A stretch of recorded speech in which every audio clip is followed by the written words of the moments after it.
Good morning and welcome back, everyone. I'm out here at COSI, joined with Alyssa, and there's a lot going on over here. What do we have lined up? Yeah, Liz, well, we are getting ready to showcase our new King Tut exhibit coming in just under 2 weeks. And I thought, what a better thing to do than make paper like the ancient Egyptians did. Oh, I like that. So let's just get right on in here. What we're gonna need to do is take some paper. I have just brown paper bags. It's easiest to just cut the bottom off that bag. Excellent. And then you can open your bag up.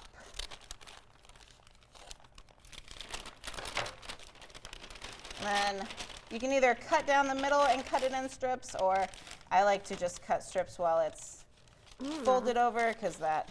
And you get twice as many for half the work. Exactly. So in ancient Egypt, they didn't have strips of paper bags. They used a plant called papyrus. And it was a reed that grew in the Nile and in marshy areas. And so they would cut the edges of the stalk off and then cut really thin strips of the inside of the stalk like this. And they would put it in water for about a week. So we're going to do something similar. We're going to, instead of just water, we're going to add some Elmer's glue to this. So Liz, if you want to pour the entire bottle in there, if it's easier, you can just take the cap off. That may be a little faster. I'm going to follow your lead on that. So all you need here is an equal amount of glue and water. One little tub of this glue is about half a cup of water. So we already pre-staged this with half a cup of water and are adding half a cup of glue. Once that's mostly in there, it doesn't have to be exact. We'll stir that up. Excellent.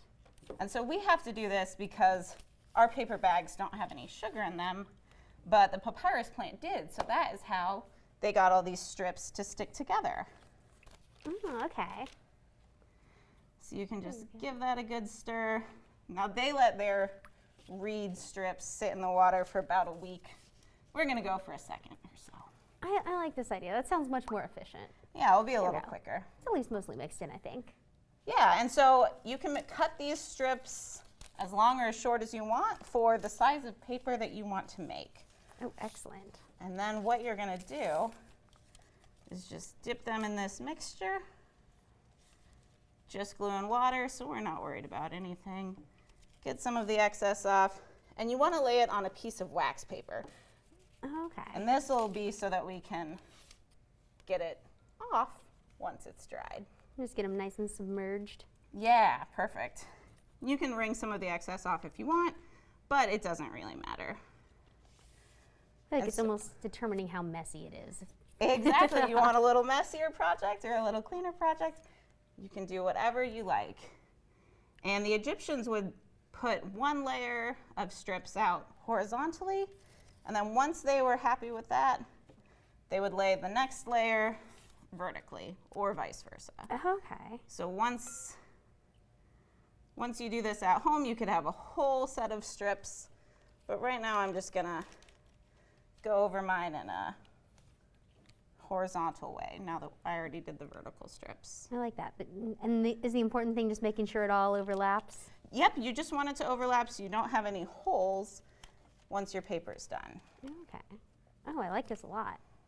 It's a good fun activity. You can do it inside, you can do it outside if you want to, save the mess for not your kitchen.